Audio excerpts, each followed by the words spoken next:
Having looked at both gold and junior gold miners with Eric, now I wanted to turn our attention to silver and to the silver mining sector because silver, like the junior gold miners, has lagged that incredible surge in the price of gold. Is silver's lagging to that gold price set to continue, or should it close out? And more importantly, where do we think the price of silver could go? And do we think that the silver miners offer good value at these levels? And please remember, none of this is investment advice. This is purely for education and engagement purposes only. Please do your own homework, know your risk limits and your objectives, and then invest accordingly. Eric, we know why gold, but why silver? It's a very interesting time to ask this question, Roger. And as we know, timing's everything in life and certainly in markets. And right now, silver, I believe, just as an aside, is about to utterly explode. Why do I say that? It's because there has been a very reliable historical pattern between gold and its wild cousin, silver. Silver being called the crazy cousin or whatever because the volatility in silver, even though the trends end up mimicking each other, is greater. And so silver also has more industrial applications, which can have the economy and how that's going can impact the supply and demand of silver. But now we're seeing stuff like 28% of all of the silver coming out of the ground are going directly into solar panels. And silver, by the way, has been money for millennia as well. So I think the big thing with silver is that when gold gets too expensive and has these big runs, people start to look for a cheaper way to protect themselves from fiat currency debasement and start to put silver in the pocket of money versus industrial impact on supply and demand. And right now, I think is a perfect time. You've got 100-to-1 ratio, meaning you need 100 ounces of silver to buy an ounce of gold. And that is at the very top range where that will balance itself back out. And historically, that should get cut by 2/3. In that case, why is it at the range? Why is it lagged gold? Because gold seems to be giving everything a clean pair of heels and silver's lagging. Why is that? Why ask why? It just is. And, the bet is that it's going to change. The bet is that it is going to change like it always does. Sometimes these situations befuddle us and they end up lasting longer, just like, the idea that markets can remain irrational longer than you can remain solvent. I mean, I'm not recommending that people buy silver on margin and lever up, but historically, silver follows gold at certain points, and now we are looking at the phase in which I think silver is going to play catch up. It's I think it's inevitable. It's imminent. So in that case, is now the time to be buying silver? And how should you do that? Dump up the back Uh, up the dump truck, or do cautiously? well, back of the dump truck is cool, but the problem with that is that it's harder to store than gold physically because say you just want to buy 500 ounces, which, at 33 bucks with fees and all that other stuff, maybe you're getting, 18,000 US dollars worth for 500 ounces. So $18,000 worth of silver is 42 pounds. So essentially, with regard to storing that silver on your own, it can be a little challenging if you want to put some serious dough in there. But I have physical silver. I have the actual physical type. I have some that is stored with various banking groups that have my physical, name and imprint on them that I can access or I can sell through the bank and get my fiat currency. But you also, a lot of people poo-poo GLD and SLV and things of that nature. I mean, I think you're a little bit better off. Like, for example, the Central Fund of Canada, CEF, is a mix of, I believe it's 60% gold, 40% silver. Um, that's an option. They're really clearly audited every quarter. We know that it's all there. You also have a situation where um, GLD, you can go into, say, for example, the Sprott ETFs for silver, and I'm very confident that they've got the silver. So you can buy the proxy through an ETF and get the exposure that way as well. I don't think there's anything wrong with that. And especially if you want to buy big size, I mean, and you can get into the futures market and all that stuff, but I like physical spot related exposure. Do you like silver miners? I love silver miners like my best friend right now. But the issue with silver miners, Roger, is that there just are not a lot of them that exist. And viably wise, a lot of times silver will also be, as we had talked about with critical minerals and things, will be a byproduct metal to a degree. You don't, it's hard to find pure silver deposits and assets that don't rely on, even it could be a byproduct of another element that's primary, or you have zinc in very high grades that pull the economics of silver that might be lower grade into the profitable areas. So companies will report like silver equivalent ounces, but the actual amount of silver, I don't have the exact data, publicly traded entities that are in the production business, that are in the development and or junior exploration business, it's very small, which is why, I tell my people, listen, let's just not mess around. Like, if silver is going to say, just silver hasn't even gotten back to its 1980 high yet. Okay, it's at 32, 33 bucks. We haven't even gotten back to 50. So where do you think it's going? It's going a lot freaking higher. So if you think it's going a lot higher and you want to leverage that, which is usually what you get by buying the mining stocks, you have to be getting positioned now, because once the funnel starts and the water starts coming in mass into this little garden hose, the silver sector with miners is going to utterly explode a lot more violently than the gold stocks. And so when you're thinking about that sector, are you thinking about, again, single names or the sector as a whole? Which would you prefer? I love them. I like them both, but I'm more of an individual name guy. I mean, my whole service, goldinvestmentletter.com, is where I do the research, I vet the opportunities, and I lay them out to subscribers in terms of literally just what I'm buying, up to what price, why am I doing it? But it's extremely liquid. It's over $1 billion entity. First Majestic is a very well known, silver producer. They've branched off a bit into gold, but they're still a primary silver producer. And it's very rare that you have a scenario like we have where First Majestic is still trading at prices like silver is at 18 bucks. It's incredible. Like, go buy some First Majestic. That's your first. You've got Pan American Silver, you've got other companies like that. Um, Once they start getting up the rung and have actually been producing and getting the benefit of the higher prices, that's where I start to look into the lower chasms of what's next, what is very exciting on the exploration side. And we can get into that in a future clip and or interview where I can talk about some of my biggest holdings on the junior exploration and development side. But there are some very, very good ones.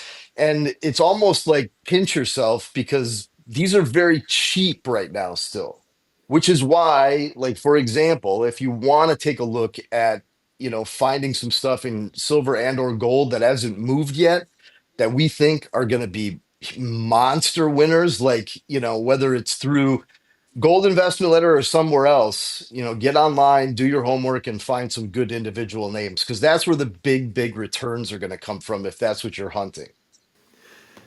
And if you had to name just two attributes that you look for in a silver miner to make it attractive to you, what would be, let's say, the two most important attributes? It would be management and the board. You've got to have people that are competent. And unfortunately, there are a ton of people in the junior mining area that are either incompetent or crooked or both. So It's interesting because you have like a whole subsector in that world that's like not even that you've got a lot of problems with people being crooked, um, or just completely inept. It's more about like there's just so many operators that are they're just mediocre, because you have geologists that are running some of these companies and they don't understand the capital market side of it. So how are they going to get the value that they deserve for their company when they can't talk to an investor or don't know how to do that? Then you have the promoters that, they're hyping everything up and they really are exaggerating sort of what they're doing. But as far as actual execution, they're relying on the third party mining engineers and geologists, and in some of those cases they just they get ahead of themselves with the stock to what they produce, and it kind of balances out. I don't know the better one to have leading a company. I like a mixture of both, and when you see a team that has a track record, I mean, you look at some of the names in mining that have just made a fortune, like the Lundins, guys like Rick Rule, that is tried and true with regard to picking what he calls penny dreadfuls and having very, very large winners. You also have people that you can follow these days that are taking large stakes in mining entities like John Paulson. You have people like Eric Sprott, who, he's extremely active, very smart guy. He actually spoke at our Phenom conference in 2018 and gave us a little bit of look behind the veil. He's an ex-analyst and talked about what are some of the tricks of what he looks for to find value in the marketplace. So piggybacking on people like them not usually a bad idea. So, wanting to put you on the spot, obviously, where do you think the silver price goes? I think that we are, and this is kind of similar to what I was calling, when we were getting into Q1 of 24, talking about that gold price getting through 2100 on a monthly, and that within 9 to 15 months it was going 2700 to 3200. I think that silver will be between 40 and $50 an ounce by the end of the year or January at latest, which is a pretty big move. But I also believe that silver within 18 months will be between $75 an ounce and $100 an ounce, all time highs. And we can dig granularly back into what I will want to see, and I don't have it in front of me. You want to see that monthly breakout of the 1980 highs. We did have one other test of that, right, in 11. So first things first, we're going back to 50. If it takes one last pull back to do what gold did, which was a quadruple breakout that had me so confident that it was going to go for good, we'll see. But I think silver should be trading based on historical metrics with gold at least $100 an ounce right now, probably closer to 200, and it's at 33. And so then the question I tend to ask quite a lot, which is you can pick your junior miners, but you can only pick one of two sectors. It's the junior gold or the junior silver. Which do you go for? Well, luckily in Britain and America, we don't have to limit our choices. So, but the answer would be there's more opportunities to take advantage of in the gold space. So just from a standpoint of having more of a buffet, of being able to look at plays at various stages that are focused more on gold, and gold being that primary vehicle, where you look at like Perpetua, for example, in Idaho, that I've mentioned. These guys have the antimony byproduct that has brought them billions in funding from government entities, but the government knows they're building a gold mine, and they've got 55 million ounces of gold that they've been working on trying to get permitted for 15 years. And they said, hey, all right, we're going to help you accelerate all of this, but we want the antimony on the back end. Who would have thought? So, that is a situation with some other companies that, we're involved in, that have these byproducts of critical minerals and antimony, but, they're building up a gold asset. So there's there are more options with the gold miners, but the upside from here in general, one of the things I should say this, here's what I would buy if you want to have some diversification and get some of the kit from the smaller names. SILV. It's the silver uh it's the silver GDXJ, and but they're smaller entities and it's more concentrated, but that is a great closed-end ETF to get exposure to various silver names. I would, and SIL is great if you want the larger cap. So I think those two are great to start where you can basically have a bit. But if I have to choose between gold and silver plays, I guess I would go with gold just because of the breadth. You've talked about something many times in the past, which is given that you've got a reasonable time frame for the sort of higher levels of your price targets, would you also think some of these longer dated optionality on some of the stocks and on the underlying commodities themselves, is that a reasonable way to play it? So maybe someone said middle of 2026 call options on silver and gold or silver and gold miners. Yeah, I'm glad you brought that up. I do that myself. From time to time, I alert usually my paying members on what I'm doing with boosting, long exposure vis-a-vis leaps. I like leaps. I like longer term duration. In my career with straight options investing, one of the earlier mistakes that happened with me over and over and over again was like I didn't buy enough duration. And so, I tend to buy out and I tend to buy at or in the money already and pay that premium. I don't like to, still pay a premium, but I've got to go up 50 to 80% to get to the strike price. So, yes, I think that's viable. You obviously have to look at independently what kind of premiums are you looking at on individual companies. Sometimes it doesn't line up, but for example, in March of 2020, when we had the COVID crash, one of the things that I pronounced throughout every single newsletter, free, paid, whatever, I pronounced a bottom in silver and the mining stocks on, it was a Monday morning. And the trigger for this was that they had already been destroyed. But I don't know if you remember this, but the 3X juiced up ETFs, both on the bull side and the bear side, went to zero on a Monday morning. And when I saw that, I was like, bottoms in. I looked for SLV calls that were about 12 to 18 months in the future. And I put out this alert that's still out there to this day. And it was within 1% of the bottom of silver. And then by, I believe it was August, we were up 8 to 10 times our money. And so, yes, from time to time, I will take advantage of that. And I do like the extra juice that you can get on the leverage side with options, especially if you are doing it against like the actual silver price. Um, that can be very, very fruitful on the individual company side.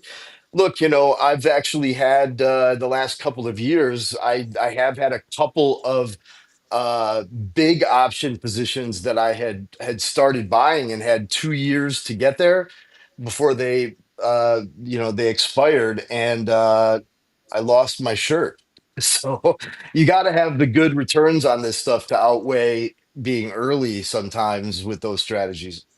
So it sounds like maybe for general investors, this is an area where you can be patient, but at the same time, you've got to take advantage of the opportunities today because a lot of these things look like they are cheap relative to where the underlying commodities are. Gold obviously has already had the move. You think silver's having the move, and you think that when they do, when these underlying stocks move, they're going to move very, very quickly. So start nibbling away today. Look, I think that, Roger, we go back to Q4 23. We have a dialoguing together, we have a track record of calling almost to a T, the gold breakout, the price range, all that stuff. We've also had that with Bitcoin. Right now, if there's, I mean, I hate coming on here and like, it's not to like piddle paddle about this or that. Like, let's make some money. So, and let's make a call. And so, my call is that. you need to light a fire under your butt and go get exposure in gold and silver and other mining stocks. If you take anything under that, $500 million market cap and you want to go into the ghetto, like we have one list for our premium members at Gold Investment Letter that is called our venture cap list, which literally one of the criteria is having less than a 5 million US market cap. You know how many 10 and 20 baggers we've had off of that list? Like, but there's some of these plays that are still under 5 million that are going to utterly explode. So that's one extreme. And I'm not saying everybody look at something like that, but I am saying that, the indication that we saw in Q1 where the gold miners were the best performing sector in the market, that's not a one-off. And so if you want, this is the big thing. If you want value, like I can't. I bought Palantir at like 13, $14. I'm 90% out of the position. I don't know where it is today, but I can't buy Palantir at 125 and act like I have some edge. I'm sorry. I could go up, down, wazy woozy, like Matthew McConaughey said in Wolf of Wall Street. Like, who knows? It's not on the elemental chart. But when you look at some of these plays and we'll get into individual names later, but like the International Tower Hills of the world. So the companies that what we've been looking for is where can we buy gold in the ground for $4, $5, $6, $7 an ounce? They're still out there, believe it or not. And that is not going to last with gold at 3,200. Even if gold pulls back to 2,800, those prices should be markedly higher. So, in summary, as we can see, Eric has a passion for silver and the silver miners, just like the gold miners and miners in general.